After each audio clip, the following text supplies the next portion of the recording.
ఇది ఎక్కడ దిక్కుమాల పద్ధతిరా? ఓ టికెట్ ఇయ్యే. లేవనయ్యా. లేవంటే కుదరదు, యుద్ధం జరుగుద్ది. చెప్తే హౌస్ఫుల్.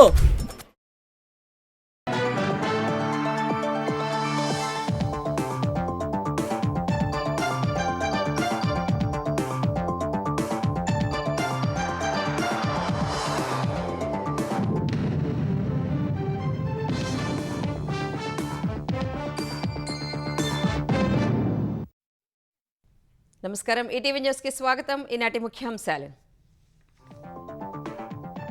బంగారం వెండి దిగుమతుల కట్టడికి కేంద్రం చర్యలు. సుంకాన్ని 15% పెంచిన ఆర్థిక శాఖ.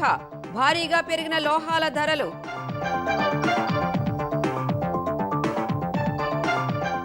ఇంధన పొదుపు మంత్రాన్ని స్వయంగా పాటిస్తున్న ప్రధాని మోదీ. వాహన శ్రేణిలో కార్లు తగ్గింపు, అదే బాటలో కేంద్ర మంత్రులు.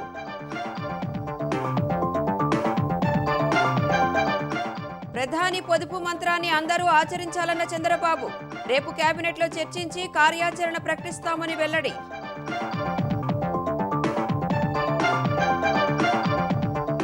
డ్రైవర్ సుబ్రహ్మణ్యం హత్య కేసులో ఎమ్మెల్సీ అనంతబాబు బెయిల్ రద్దు. తీర్పు వెలువరించిన రాజమహేంద్రవరం ప్రత్యేక కోర్టు.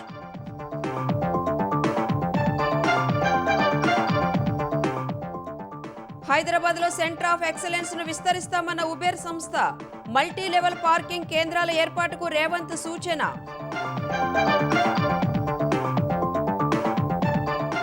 పోక్సో కేసులో విచారణకు గైర్హాజరైన బండి భగీరథ్. ఆధారాల సేకరణకు 2 రోజుల గడువు కోరుతూ పోలీసులకు మెయిల్. తమిళనాడు అసెంబ్లీలో బలం నిరూపించుకున్న విజయ్ సర్కార్. అనుకూలంగా 144 ఓట్లు. మద్దతిచ్చిన అన్నా డీఎంకే రెబల్ వర్గం. ఖరీఫ్ పంటల కనీస మద్దతు ధరలు పెంచిన కేంద్రం. కోల్ గ్యాసిఫికేషన్ ప్రాజెక్టుల ప్రోత్సాహానికి 37,500 కోట్లు కేటాయింపు.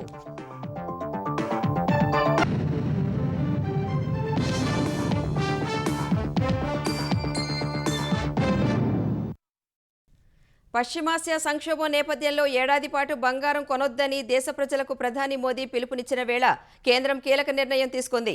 బంగారం వెండిపై దిగుమతి సుంకాన్ని 6 నుంచి 15% పెంచుతూ కేంద్ర ఆర్థిక శాఖ ఉత్తర్వులు జారీ చేసింది. దేశంలో విదేశీ మారక ద్రవ్య నిల్వలను కాపాడుకునేందుకు అనవసర దిగుమతులను అరికట్టడమే లక్ష్యంగా ప్రభుత్వం కీలక నిర్ణయం తీసుకుంది. ఫలితంగా బంగారం వెండి ధరలు భారీగా పెరిగాయి.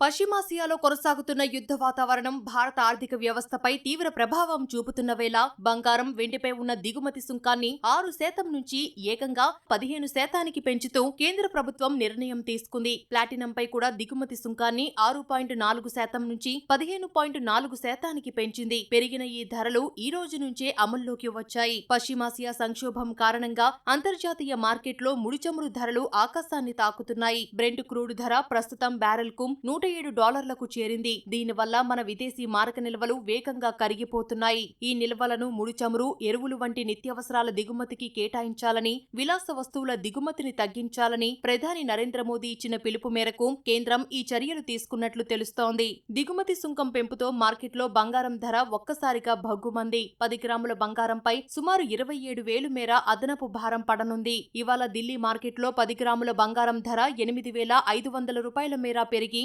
1,65,350 రూపాయలకు చేరుకుంది. కేజీ వెండి ధర కూడా 20,500 పెరిగి 2,97,500 రూపాయలకు చేరింది. అంతర్జాతీయ పరిణామాల వల్ల అమెరికన్ డాలర్తో పోలిస్తే రూపాయి మార్కపు విలువ రికార్డు స్థాయిలో 95.67 వద్ద ట్రేడ్ అవుతుండటం ఆర్థిక ఆందోళనను మరింత పెంచుతోంది. ఈ నేపథ్యంలో ప్రభుత్వం బంగారం వెండి దిగుమతి సుంకాలను పెంచగా ప్రభుత్వ నిర్ణయంపై all India gems and jewellery council ఆందోళన వ్యక్తం చేస్తోంది. దిగుమతి సుంకం పెంచడం వల్ల స్మగ్లింగ్ పెరిగే అవకాశం ఉందని, గ్రే మార్కెట్ పుంజుకుంటుందని వ్యాపారవేత్తలు తెలిపారు. వినియోగదారులు తక్కువ క్యారెట్ ఉన్న బంగారం వైపు మొగ్గు చూపాలని, పాత బంగారాన్ని ఎక్స్చేంజ్ చేసుకోవాలని gems and jewellery export promotion council సూచిస్తోంది. కనీసం మరో ఏడాది పాటు ఈ అధిక ధరలు కొనసాగే అవకాశం ఉందని మార్కెట్ నిపుణులు అంచనా వేస్తున్నారు. ప్రధాని మోదీ సూచించిన ఇంధన పొదుపు మంత్రానికి దేశవ్యాప్తంగా అద్భుత స్పందన లభిస్తోంది.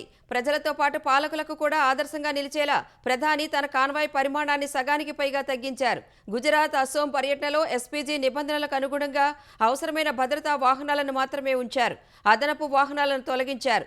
కొత్తగా కొనుగోలు చేయకుండానే అందుబాటులో ఉన్న ఎలక్ట్రిక్ వాహనాలను తన కాన్వాయ్లో చేర్చాలని ప్రధాని అధికారులను ఆదేశించారు. కేంద్ర మంత్రులు, వివిధ రాష్ట్రాల నేతలు కూడా ప్రధాని మార్గాన్ని అనుసరిస్తున్నారు. కేంద్ర మంత్రులు అమిత్ షా, నితిన్ గడ్కరీ తమ కాన్వాయ్లోని వాహనాల సంఖ్యను సగానికి పైగా తగ్గించినట్లు ప్రకటించారు. ఇతర కేంద్ర మంత్రులు కపిల్ మిశ్రా, రామ్దాస్ అథవాలే మెట్రోలో కార్యాలయానికి వెళ్లారు. తన కాన్వాయ్తో పాటు మంత్రుల వాహన శ్రేణిని 50% తగ్గిస్తున్నట్లు యూపీ సీఎం యోగి ఆదిత్యనాథ్ ప్రకటించారు. వర్క్ ఫ్రం హోం విధానానికి ప్రాధాన్యం ఇవ్వాలని కోరారు. పలు రాష్ట్రాల మంత్రులు, ఎమ్మెల్యేల విదేశీ పర్యటనలు రద్దయ్యాయి. మహారాష్ట్ర ప్రభుత్వం మంత్రుల విమాన ప్రయాణాలపై ఆంక్షలు విధించింది. ముఖ్యమంత్రి అనుమతి లేకుండా విమానాలు వాడకూడదని స్పష్టం చేసింది. Gujarat deputy CM Harsh Singhvi America పర్యటన రద్దు చేసుకున్నారు. ఢిల్లీ ముఖ్యమంత్రి రేఖా గుప్తా తన మంత్రివర్గం ఎమ్మెల్యేల వాహన వినియోగంపై పరిమితులు విధించారు. ప్రధాని నరేంద్ర మోదీ ప్రకటించిన ఇంధన పొదుపు చర్యలను ప్రతి ఒక్కరూ పాటించాలని ముఖ్యమంత్రి చంద్రబాబు పిలుపునిచ్చారు. తన కాన్వాయ్లో వాహనాల కుదింపునకు ఆదేశించిన సీఎం మంత్రులు, ఇతర ప్రముఖులు వీలైనంత తక్కువ వాహనాలు వాడాలని సూచించారు. రేపు కేబినెట్లో చర్చించి ప్రభుత్వ పరంగా సమగ్ర కార్యాచరణ ప్రకటిస్తామని వెల్లడించారు. మంగళగిరిలో కిమ్స్ ఆసుపత్రి, బైసర్ స్కిల్ యూనివర్సిటీకి శంకుస్థాపన చేసిన చంద్రబాబు లక్షలాది మంది యువతకు నైపుణ్య అభివృద్ధి, వైద్య రంగంలో ప్రపంచ స్థాయి అవకాశాలను కల్పించడమే ప్రభుత్వ లక్ష్యమని పేర్కొన్నారు.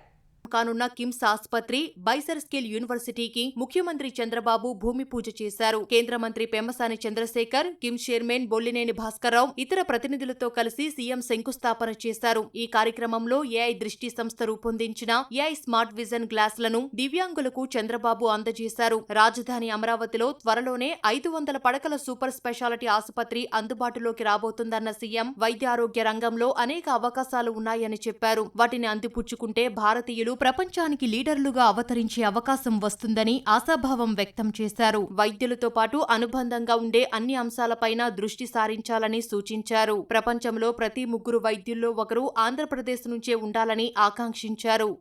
మెడికల్ అండ్ హెల్త్ లో చాలా అవకాశాలు ఉన్నాయి. మనం ప్రపంచానికి లీడర్స్ గా తయారయ్యే అవకాశం వస్తుంది.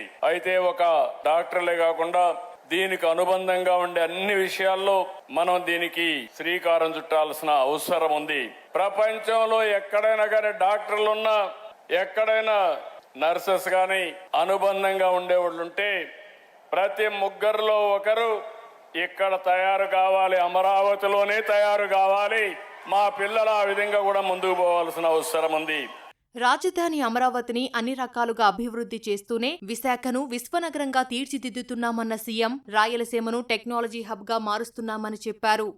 రాబోయే 20 సంవత్సరాల్లో ప్రపంచంలోనూ ఒక మేటైన నగరంగా మన అమరావతి తయారవుతుందని మరొకసారి మీ అందరికి విజ్ఞప్తి చేస్తున్నా. నేను ఒక అమరావతి పైనే శ్రద్ధ పెట్టడం లేదు.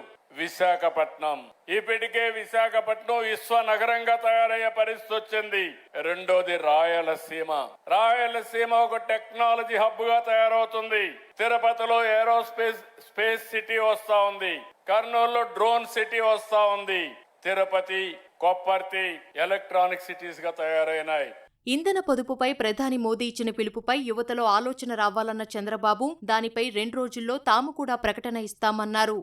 ఈ రోజు జియో పొలిటికల్ సిచ్యువేషన్ వల్ల, ఈ యుద్ధం వల్ల మనం కొన్ని నిర్ణయాలు కూడా చేయాలి. వేరే దేశాల పైన ఆధారపడకుండా నేను కూడా ఈ దేశం కోసం పనిచేయాలి, నేను కూడా ఆలోచించాలనే ఆలోచన మీ అందరికీ రావాలి. అందుకే ప్రధానమంత్రి గారు ఇచ్చిన పిలుపుని నేను మొన్నే చెప్పాను. 7 ప్రిన్సిపల్స్ మనం గుర్తుపెట్టుకోవాలి. దుబారా ఖర్చు తగ్గించాలి. ఫైనల్ గా రేపు ఎల్లుండి మేము కూడా ఒక అనౌన్స్మెంట్ ఇస్తాం. రాష్ట్రంలో ఈ యుద్ధం వల్ల జరిగే చర్యల వల్ల నివారణ కార్యక్రమాలు ఏమేం చేయాలనో అవన్నిటి కూడా బంగారు కొనడం కూడా మానమన్నారు. మీరు కూడా ఆలోచించాలి. డిసెంబర్ నాటికి భారత్లో క్వాంటం కంప్యూటింగ్ కు చిరునామాగా అమరావతి మారుతుందని సీఎం విశ్వాసం వ్యక్తం చేశారు. 2 ఏళ్లలో ప్రపంచానికి క్వాంటం కంప్యూటర్ను అమరావతి నుంచే సరఫరా చేస్తామని విశ్వాసం వ్యక్తం చేశారు. సైబర్ నేరాల నియంత్రణకు బ్యాంకర్లతో కలిసి పనిచేయాలని అధికారులను సీఎం చంద్రబాబు ఆదేశించారు. సైబర్ నేరాలు తక్షణ స్పందన, ఏపీలో నియంత్రణ వ్యవస్థపై సచివాలయంలో సమీక్ష నిర్వహించిన సీఎం సైబర్ ఆర్థిక నేరాల నియంత్రణకు యాక్షన్ ప్లాన్ రూపకల్పనపై చర్చించారు. ఇతరుల బ్యాంకు ఖాతాలను సైబర్ నేరగాళ్లు వినియోగించకుండా చేపట్టాల్సిన చర్యలు, గోల్డెన్ అవర్, ఏపీ సైబర్ పాలసీపై సమాలోచనలు జరిపారు. సైబర్ ఆర్థిక నేరాలకు సంబంధించి బాధితుల నుంచి 1930 టోల్ ఫ్రీ నెంబర్కు 9.29 లక్షల ఫిర్యాదులు వచ్చినట్లు అధికారులు వివరించారు. ప్రస్తుతం ఇన్వెస్ట్మెంట్ ఫ్రాడ్స్ అతిపెద్ద ఆర్థిక నేరంగా మారాయని సీఎం దృష్టికి తెచ్చారు. ఏపీలో ఇప్పటివరకు సైబర్ ఆర్థిక నేరాల్లో 652 కోట్ల మేర కోల్పోయినట్లు తెలిపారు. సిఐడి సైబర్ క్రైమ్ విభాగం బ్యాంకర్లతో కలిసి 116 కోట్ల పైచిలుకు మొత్తాన్ని సైబర్ నేరగాళ్ల బారిన పడకుండా కాపాడినట్లు వివరించారు. Fishing, wishing, credit, debit card మోసాలు, ఆన్లైన్ లోన్ ఫ్రాడ్స్ సహా డిజిటల్ అరెస్టుల్లో బాధితులు సొమ్ము కోల్పోతున్నట్లు వెల్లడించారు. బ్యాంకర్లతో సమన్వయం చేసుకుని సైబర్ నేరాలను అరికట్టేలా చర్యలు చేపట్టాలని ముఖ్యమంత్రి దిశానిర్దేశం చేశారు. తెలంగాణలో వ్యాపార విస్తరణకు ప్రభుత్వం కలిసి పనిచేస్తామని ముఖ్యమంత్రి రేవంత్ రెడ్డికి ఉబెర్ సంస్థ సీఈఓ కోస్రో షాహీ చెప్పారు. భారత్ ఫ్యూచర్ సిటీలో కార్పొరేట్ కార్యాలయం ఏర్పాటు చేసేందుకు ఉబెర్ సంస్థ సీఈఓ ఆసక్తి చూపారు. జూబ్లీహిల్స్లోని నివాసంలో సీఎం రేవంత్ రెడ్డితో సమావేశమైన ఉబెర్ సంస్థ సీఈఓ హైదరాబాద్లో ఉబెర్ సెంటర్ ఆఫ్ ఎక్సలెన్స్ను విస్తరిస్తున్నట్లు వివరించారు. అమెరికా బయట మొదటిసారి ఏర్పాటు చేసిన ఈ కేంద్రంలో 600 మంది ఇంజనీర్లు పనిచేస్తున్నారని చెప్పారు. పార్కింగ్ వ్యాపారంలోకి ప్రవేశించే అంశాన్ని పరిశీలించాలని ఉబెర్ సంస్థకు సీఎం రేవంత్ రెడ్డి సూచించారు. దేశంలోని ప్రముఖ నగరాల్లో పార్కింగ్ సమస్యను ఉబెర్ ప్రతినిధులకు వివరించిన సీఎం భవిష్యత్ అవసరాల దృష్ట్యా మల్టీ లెవెల్ పార్కింగ్ సెంటర్లు ఏర్పాటు చేస్తే బాగుంటుందని చెప్పారు. సీఎం సూచనపై సమగ్ర అధ్యయనం చేస్తామని ఉబెర్ సీఈఓ తెలిపారు. పోక్సో కేసులో కేంద్ర మంత్రి బండి సంజయ్ కుమారుడు బండి భగీరథ్ పోలీసుల విచారణకు గైర్హాజరయ్యాడు. పేట్ బషీర్బాద్ ఠాణాలో ఇవాళ విచారణకు రావాల్సి ఉండగా 2 రోజుల సమయం కావాలంటూ మెయిల్ ద్వారా సమాచారం ఇచ్చాడు. దర్యాప్తునకు పూర్తిగా సహకరిస్తానన్న భగీరథ్ వ్యక్తిగత కారణాలతో విచారణకు హాజరు కాలేకపోతున్నట్లు వెల్లడించాడు. కేసుకు సంబంధించిన ఆధారాలు సేకరించేందుకు 2 రోజుల గడువు మంజూరు చేయాలని పోలీసులను అభ్యర్థించాడు. విచారణకు హాజరయ్యేందుకు మరో తేదీని సూచించాలని కోరాడు.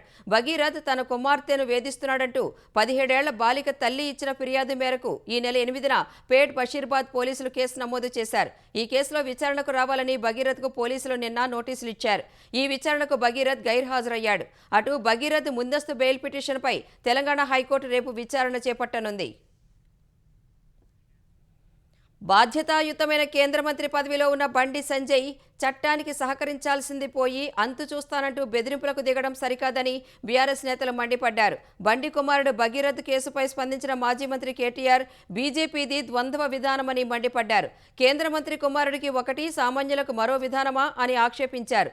ఒకే దేశం ఒకే పన్ను, ఒకే దేశం ఒకే ఎన్నిక, ఇలా అన్ని అంశాలు ఏకరూప విధానం ఉండాలంటున్న బీజేపీ తమ కుటుంబ సభ్యులు, బంధువులను కాపాడుకునే విషయంలో మాత్రం అందుకు విరుద్ధంగా ఉందన్నారు. బండి సంజయ్ తన ఇంటి సమస్యను రాష్ట్ర దేశ సమస్యగా చిత్రీకరిస్తున్నారని గంగుల కమలాకర్ ఆరోపించారు. బాధ్యతాయుత హోదాలో ఉన్న కేంద్ర మంత్రి ఆడబిడ్డకు ఎలా న్యాయం చేయాలో ఆలోచించాలని సూచించారు.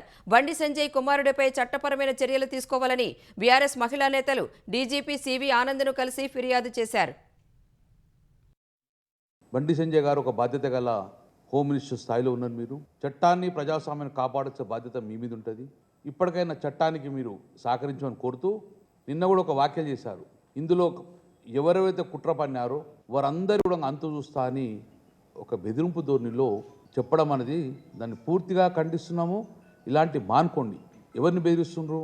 ఎవరు అంతు చూస్తారు? బాధితురాలను అంతం చేస్తారా?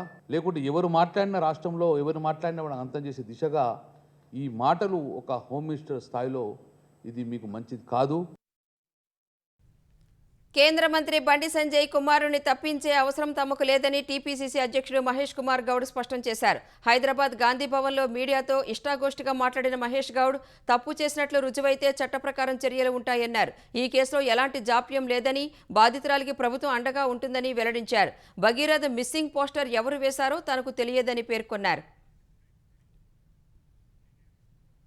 తమిళనాడులో కొలువుదీరిన విజయ్ నేతృత్వంలోని టీవీకే ప్రభుత్వం అసెంబ్లీలో బలం నిరూపించుకుంది. బల పరీక్ష నెగ్గేందుకు 118 మంది మద్దతు అవసరం కాగా విజయ్ ప్రభుత్వానికి అనుకూలంగా 144 ఓట్లు పడ్డాయి. వ్యతిరేకంగా 22 ఓట్లు వచ్చాయి.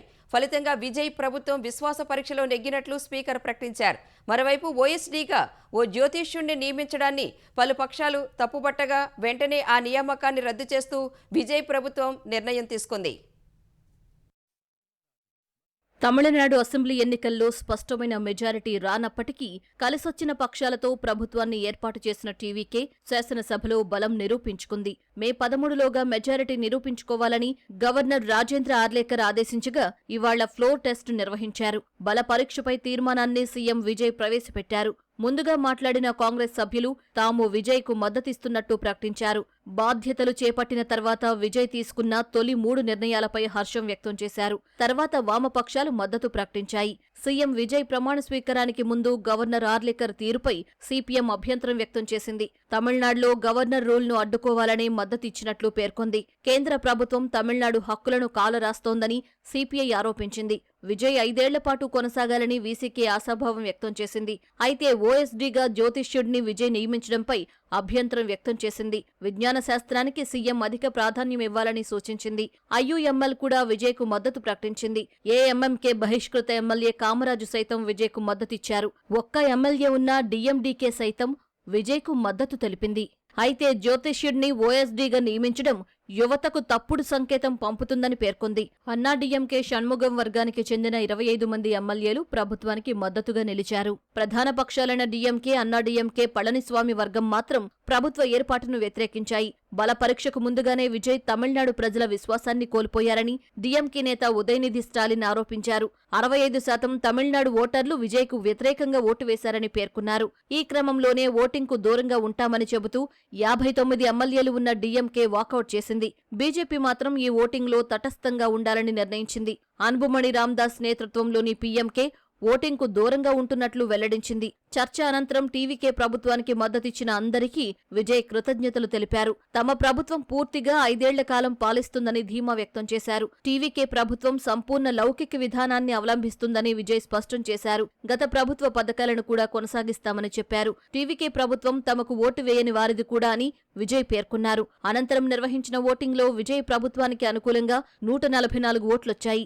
వ్యతిరేకంగా 22 ఓట్లు మాత్రమే పడ్డాయి. ఫలితంగా ప్రభుత్వం బలం నిరూపించుకున్నట్లు స్పీకర్ ప్రకటించారు. తర్వాత సభ వాయిదా పడింది. పలు పక్షాల నుంచి విమర్శలతో ఓఎస్డీగా జ్యోతిష్యుడు రాధా పండిట్ వెట్రివేల్ నియామకాన్ని రద్దు చేస్తూ విజయ్ నిర్ణయం తీసుకున్నారు. పుదుచ్చేరి ముఖ్యమంత్రిగా ఎన్ఆర్ కాంగ్రెస్ అధ్యక్షుడు ఎన్ రంగస్వామి ప్రమాణ స్వీకారం చేశారు. పుదుచ్చేరి లెఫ్టినెంట్ గవర్నర్ కైలాష్ నాథన్ రంగస్వామి చేత ప్రమాణం చేయించారు. పుదుచ్చేరి సీఎంగా రంగస్వామి 5వ బాధ్యతలు చేపట్టారు. NR Congress MLA Malladi Krishnarao, BJP MLA Namassivayam మంత్రులుగా ప్రమాణ స్వీకారం చేశారు. ఈ కార్యక్రమానికి బీజేపీ జాతీయ అధ్యక్షుడు నితిన్ నబీన్తో పాటు పలువురు కీలక నేతలు హాజరయ్యారు. యానాం నియోజకవర్గానికి ప్రాతినిధ్యం వహిస్తున్న మల్లాడి కృష్ణారావు తెలుగులో ప్రమాణ స్వీకారం చేశారు. 30 సీట్లు ఉన్న పుదుచ్చేరి అసెంబ్లీ ఎన్నికల్లో ఎన్డీఏ కూటమి 18 స్థానాల్లో గెలిచింది. ప్రధాని నరేంద్ర మోదీ అధ్యక్షతన సమావేశమైన కేంద్ర కేబినెట్ ఖరీఫ్ పంటల కనీస మద్దతు ధరల పెంపునకు ఆమోదం తెలిపింది. వ్యవసాయ పంటల ధరల కమిషన్ సిఫార్సుల మేరకు 14 రకాల పంటలకు కనీస మద్దతు ధరలను నిర్ణయించింది. ఇందుకోసం 2.6 లక్షల కోట్లు వెచ్చించాలని నిశ్చయించింది. క్వింటా వరికి కనీస మద్దతు ధరను 72 రూపాయలు పెంచి 2441 రూపాయలకు చేర్చింది. క్వింటా పత్తి కనీస మద్దతు ధరను 557 రూపాయలు పెంచి 8267 రూపాయలకు చెల్లించాలని నిర్ణయించింది. క్వింటా జొన్న కనీస మద్దతు ధరను 4023 రూపాయలకు పెంచుతూ నిర్ణయం తీసుకుంది. క్వింటా కందుల కనీస మద్దతు ధరను 450 రూపాయలు పెంచి 8450 రూపాయలు చెల్లించాలని నిర్ణయించింది. క్వింటా మొక్కజొన్నల కనీస మద్దతు ధర 10 రూపాయలు పెంచి 2410గా నిర్ణయించింది. క్వింటా పెసల కనీస మద్దతు ధర 8780, క్వింటా మినుముల కనీస మద్దతు ధర 400 రూపాయలు పెంచి 8200గా ఖరారు చేసింది. ఇదే సమయంలో కోల్ గ్యాసిఫికేషన్ పథకానికి 37,500 కోట్లు కేటాయింపునకు పచ్చజెండా ఊపింది. ఇంధనం కోసం విదేశాలపై ఆధారపడకుండా కోల్ గ్యాసిఫికేషన్ పథకాన్ని తీసుకొచ్చామని కేంద్ర ఐటీ శాఖ మంత్రి అశ్విని వైష్ణవ్ తెలిపారు. కోల్ గ్యాసిఫికేషన్ ప్లాంట్లు ఏర్పాటు చేసే ప్రైవేటు సంస్థలకు ప్రోత్సాహకాలు ఇస్తామని వెల్లడించారు. కోల్ గ్యాసిఫికేషన్ ద్వారా ఏటా 6,300 కోట్ల ఆదాయం, 50,000 కొత్త ఉద్యోగాలు వస్తాయని వివరించారు. డ్రైవర్ సుబ్రహ్మణ్యం హత్య కేసులో వైసీపీ ఎమ్మెల్సీ అనంతబాబుకు గట్టి ఎదురుదెబ్బ తగిలింది. గతంలో సుప్రీంకోర్టు మంజూరు చేసిన బెయిల్ను రాజమహేంద్రవరం ప్రత్యేక న్యాయస్థానం రద్దు చేస్తూ ఆదేశాలు జారీ చేసింది. సాక్షులను బెదిరించడం, నిబంధనలను ఉల్లంఘించిన నేపథ్యంలో ఈ మేరకు తీర్పు వెలువరించింది. డ్రైవర్ సుబ్రహ్మణ్యం హత్య కేసులో బెయిల్పై బయట ఉన్న అనంతబాబు ఈ కేసులో కీలకమైన 4 సాక్షులను ప్రలోభపెట్టారని, బెదిరింపులకు గురిచేశారని ఆరోపణలు వచ్చాయి. సాక్షుల ఫిర్యాదు మేరకు కాకినాడ జిల్లా సర్పవరం పోలీసులు కేసు నమోదు చేసి విచారణ చేపట్టారు. సాక్షులను భయభ్రాంతులకు గురి చేస్తున్నారనే పక్కా ఆధారాలతో పోలీసులు గత నెల ఏప్రిల్ 24న ఆయనను అరెస్టు చేశారు. నిబంధనలను ఉల్లంఘించినందున బెయిల్ రద్దు చేయాలని పోలీసులు దాఖలు చేసిన పిటిషన్పై కోర్టు సుదీర్ఘంగా విచారించింది. హత్య కేసులో బెయిల్పై ఉంటూ న్యాయ ప్రక్రియకు విఘాతం కలిగించేలా సాక్షులను బెదిరించడాన్ని కోర్టు తీవ్రంగా పరిగణించింది.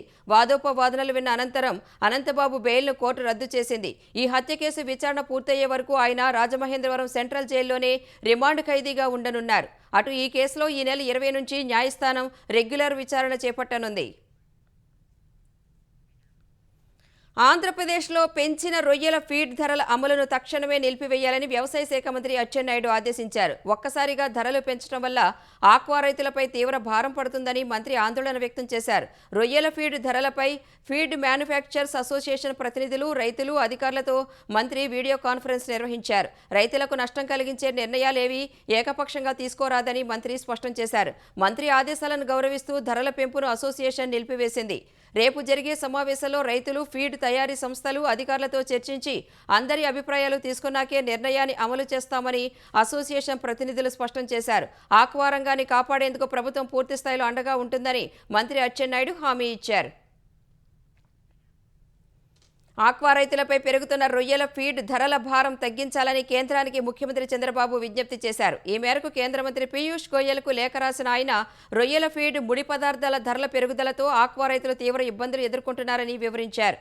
రొయ్యల ఫీడ్, ముడి పదార్థాల ధరల నియంత్రణకు కేంద్రం చొరవ తీసుకుని ఆక్వా రైతులను ఆదుకోవాలని కోరారు. ఫీడ్ ధరల పెరుగుదలతో ఒక్కో టన్ను ఫీడ్పై 25,000 అదనపు భారం రైతులపై పడుతోందని వెల్లడించారు. ధరల పెరుగుదల కొనసాగితే రొయ్యల సాగు తగ్గే ప్రమాదం ఉందని లేఖలో ఆందోళన వ్యక్తం చేశారు. దేశీయ అవసరాలకు సరిపడా ముడి పదార్థాల లభ్యత ఉండేలా కేంద్రం చర్యలు తీసుకోవాలని కోరారు. సోయాబీన్ మీల్, సోయా ఆయిల్ దిగుమతులకు సడలింపులు ఇవ్వాలని ముఖ్యమంత్రి సూచించారు. ఆన్లైన్ యాప్ ద్వారా క్రికెట్ బెట్టింగ్ నిర్వహిస్తున్న 24 మంది సభ్యుల అంతర్రాష్ట్ర ముఠాను విశాఖ పోలీసులు అరెస్టు చేశారు. ఈ వ్యవహారంలో 500 కోట్ల రూపాయల లావాదేవీలు జరిగినట్లు విశాఖ సిపి శంకబ్రత బాగ్చి వెల్లడించారు. ముఠా సభ్యులు 8 మందిని కోల్కతాలో అరెస్టు చేసినట్లు వివరించారు. నిందితుల వద్ద 234 బ్యాంకు ఖాతాలు గుర్తించినట్లు సిపి చెప్పారు. బెట్టింగ్ యాప్ వల్ల నష్టపోయిన బాధితులకు డబ్బు ఇప్పించే ప్రయత్నం చేస్తామని భరోసా ఇచ్చారు. హైదరాబాద్ జవహర్ నగర్లో మరో నేపాలీ గ్యాంగ్ దోపిడీ కలకలం రేపింది. గోల్ఫ్ ఎన్క్లేవ్లో విశ్రాంత ప్రొఫెసర్ దంపతులను కట్టేసి మత్తుమందిచ్చి 60 నుంచి 70 తులాల బంగారం, వెండి నగలు, 30,000 నగదు తీసుకుని పరారయ్యారు. భీమ్ అనే నేపాలీ ఏజెంట్ ద్వారా నేపాలీ దంపతులు ఏప్రిల్ 24న ఇంట్లో పని మనుషులుగా చేరారు. తమ పుట్టినరోజు వేడుకను ఇంట్లో జరుపుకుంటామని యజమానులను నమ్మించారు. ఈ క్రమంలోనే కొంతమంది నేపాలీ వ్యక్తులను వేడుకకు ఆహ్వానించారు. అనంతరం వృద్ధ దంపతులు మురళీధర్ మోహన్, భార్య విజయలక్ష్మి బెడ్రూమ్లో కాళ్లు చేతులు కట్టేసి మత్తుమందిచ్చి దోపిడీకి పాల్పడ్డారు. చోరీకి సహకరించకపోతే చంపేస్తామంటూ బెదిరించి గొడ్డళ్లతో అల్మారాలు పగలగొట్టి బంగారం, వెండి, నగదు కాజేశారు. ఇంట్లో ఉన్న సీసీ కెమెరాలతో పాటు హార్డ్ డిస్క్లను సైతం ధ్వంసం చేసి నీటిలో పడేసి ఆటోలో పరారయ్యారు. బాధితురాలి సోదరుడి ఫిర్యాదుతో కేసు నమోదు చేసిన పోలీసులు దర్యాప్తు చేస్తున్నారు. అయితే ఈ ముఠా ఇప్పటికే నేపాల్ చేరుకున్నట్లు మల్కాజ్గిరి డీసీపీ తెలిపారు. తొలుత ఢిల్లీకి, అటు నుంచి నేపాల్ వెళ్లినట్లు గుర్తించామని పేర్కొన్నారు. నిందితులను పట్టుకునే 6 ప్రత్యేక బృందాలు ఏర్పాటు చేసినట్లు డీసీపీ వివరించారు.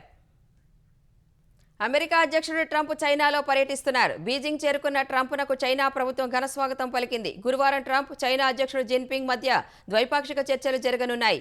ఇరాన్ యుద్ధం సహా అమెరికా, చైనా మధ్య నెలకొన్న వాణిజ్య వివాదాలు, తైవాన్కు అమెరికా ఆయుధ విక్రయాలు వంటి అంశాలపై ఈ భేటీలో చర్చించనున్నారు.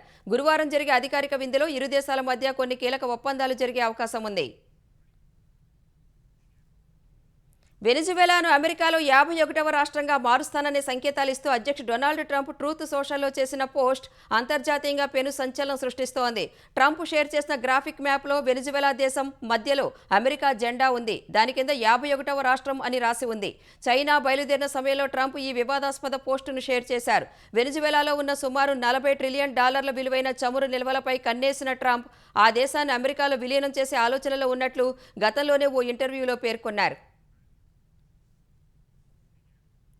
నీట్ పేపర్ లీక్ కేసులో దర్యాప్తును సీబీఐ ముమ్మరం చేసింది. ఈ కేసులో 5గురిని అరెస్టు చేసింది. దేశవ్యాప్తంగా పలు ప్రాంతాల్లో సోదాలు నిర్వహిస్తున్న సీబీఐ అధికారులు జైపూర్లో 3గురిని, గురుగ్రామ్లో 1, నాసిక్లో మరొకరిని అరెస్టు చేశారు. ఇంకా పలు నగరాల్లో మరికొందరు అనుమానితులను విచారిస్తున్నారని, వారిని తర్వాత అరెస్టు చేసే అవకాశం ఉన్నట్లు అధికారులు తెలిపారు. అరెస్టైన వారిలో నాసిక్కు చెందిన 30 ఏళ్ల శుభం ఖైర్నర్ను కోర్టు 2 రోజుల సీబీఐ కస్టడీకి అప్పగించింది. నిందితుల వద్ద నుంచి మొబైల్ ఫోన్లు, ల్యాప్టాప్లను స్వాధీనం చేసుకుంది. వీటిని ఫోరెన్సిక్ ల్యాబ్కు పంపనున్నట్లు తెలుస్తోంది. మరోవైపు పేపర్ లీక్ ఘటనను నిరసిస్తూ దేశవ్యాప్తంగా ఆందోళనలు కొనసాగుతున్నాయి. ఢిల్లీలోని నేషనల్ టెస్టింగ్ ఏజెన్సీ కార్యాలయం వెలుపల ఏబీవీపీ కార్యకర్తలు ఆందోళనకు దిగారు. ఈ క్రమంలో ఎన్టీఏ కార్యాలయంలోకి వెళ్లేందుకు యత్నించడం ఉద్రిక్తతలకు దారితీసింది. శాస్త్రీ భవన్ వెలుపల కాంగ్రెస్ శ్రేణులు కూడా ఆందోళనలు నిర్వహించాయి. కర్ణాటకలో నాయకత్వ మార్పు అంశం మరోసారి తెరపైకి వచ్చింది. బెంగళూరులోని కేపీసీసీ కార్యాలయం బయట ఉప ముఖ్యమంత్రి డీకే శివకుమార్ ఫోటోలతో వెలిసిన పోస్టర్లు కలకలం సృష్టించాయి. తదుపరి ముఖ్యమంత్రి డీకే శివకుమార్ అంటూ పోస్టర్లు కనిపించగా కాంగ్రెస్లో అంతర్గత విభేదాలు మళ్లీ చర్చనీయాంశమయ్యాయి. డీకే శివకుమార్ పుట్టినరోజును పురస్కరించుకుని ఆయన మద్దతుదారులు ఈ పోస్టర్లను ఏర్పాటు చేసినట్లు తెలుస్తోంది. పార్టీ కార్యాలయం ఎదుటే ఈ పోస్టర్లు ఉండటం అధిష్టానానికి విస్మయానికి గురిచేసింది. కొంతకాలంగా కర్ణాటక రాజకీయాల్లో నాయకత్వ మార్పుపై ఊహాగానాలు నడుస్తున్నాయి. 2023లో కాంగ్రెస్ అధికారంలోకి వచ్చిన తర్వాత సీఎం కుర్చీపై సిద్ధరామయ్య, డీకే శివకుమార్ వర్గాల మధ్య కోల్డ్ వార్ నడుస్తోంది. కేపీసీసీ అధ్యక్ష పదవిలో శాశ్వతంగా ఉండబోనని, ఇతరులకు అవకాశం ఇస్తానని డీకే శివకుమార్ ఇటీవల వ్యాఖ్యానించారు. తాను ఎప్పుడూ ముందు వరుసలోనే ఉంటానని చెప్పడం ద్వారా ముఖ్యమంత్రి పదవిపై తన ఆకాంక్షను పరోక్షంగా బయటపెట్టారు. అయితే కాంగ్రెస్ ప్రభుత్వం అద్భుతంగా పనిచేస్తోందని, నాయకత్వ మార్పు ప్రసక్తే లేదని సిద్ధరామయ్య వర్గాలు స్పష్టం చేశాయి.